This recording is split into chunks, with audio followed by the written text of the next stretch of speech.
Price gouging. Who could be against it? Well, I am. Let me show you why. Every once in a while, we got a crisis. It's a virus, it's a coronavirus, it's a fuel shortage, it's a pipeline explosion, it's a tornado, hurricane, flood, whatever.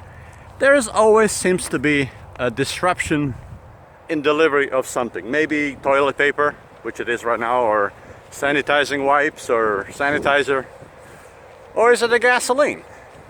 Whatever the case may be, you'll hear the politician running on and promoting, and winning most of the time, anti-price gouging laws. What does that mean? Well, we don't want people be ripping other people off. But who decides what is a fair price? What is a rip-off? What is a price gouging? Have you ever tried placing an ad on the Craigslist or whatever? Maybe getting a house clean. I've done it. I put the ad in the paper. I want to clean my house. And I'll put $10 an hour. Job pays 8-hour minimum. It's a $10 an hour. And I'll run the ad for 2-3 days. I got no takers. Okay. I go in, edit the ad. Well, okay, that's not working. Let's see what $14 does. So I'll change the ad. Job pays $14 an hour. Still no takers. Okay, that's not working. $18, I'll get 5-6 responses. $25 an hour, I'll get 40. What am I doing here?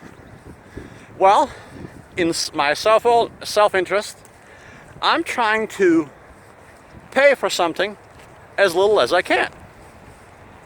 Have you ever done the opposite? Have you ever tried to sell your car or something else, maybe on eBay? What are you gonna do? You have a car that you know it's not worth $10,000, but you'll put a $10,000 price tag on it, right? For maybe a few days. You'll run the ad, 5-6 days, no takers. You say, well, okay, maybe I need to cut it down. So you do. You cut it down to 7,000, 8,000. No bites. You go down to 6,000, okay, you start getting some bites. What happened? Well, are you price gouging by trying to sell me a car for $10,000? What are you trying to do? You're trying to maximize your profit. Isn't that what every company is trying to do? Is it what all of us are trying to do? So, what is price gouging? And who decides? Okay, let me give you another example. Price gouging has to do with the profit margins. So one could translate, oh, price gouging is selling at 300% profit margin.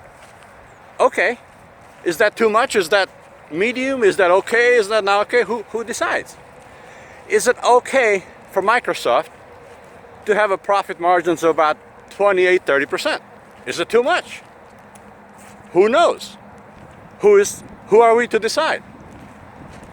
But what are the consequences when you have such laws, and who benefits from it?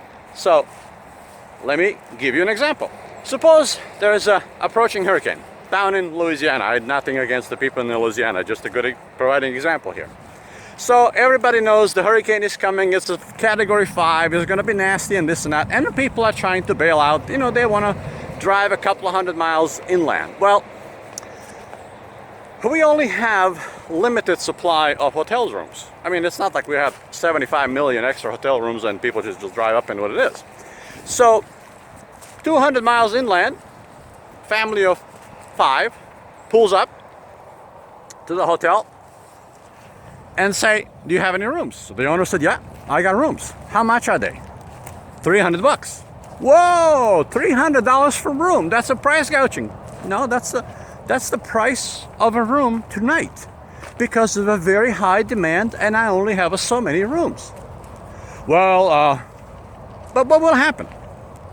Normally, this family of 5 would buy 3 rooms. If the room was $80, $75, $80 room, probably most families will buy at least 2 if not 3 rooms.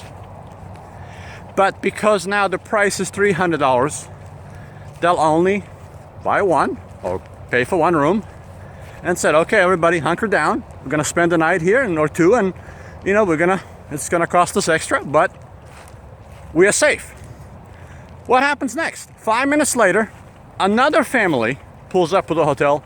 Do you have any rooms? Yes, we do. How much is it? $300. Whoa, wow, that's too much to pay. They'll buy 1 room. So what just happened?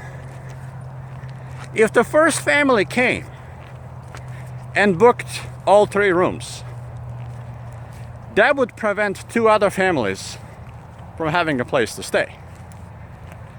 So, did 1 family benefit? Did all 3 family benefit from this?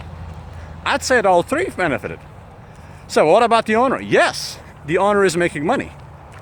What will happen 3 days later when a hurricane is past and the damage is done what it is done and the people start heading home? What will be his vacancy? His vacancy rate will be high. Why? Because people are going back home. They don't need rooms. So from having 100% occupancy, the next week or so he might be down to 30%.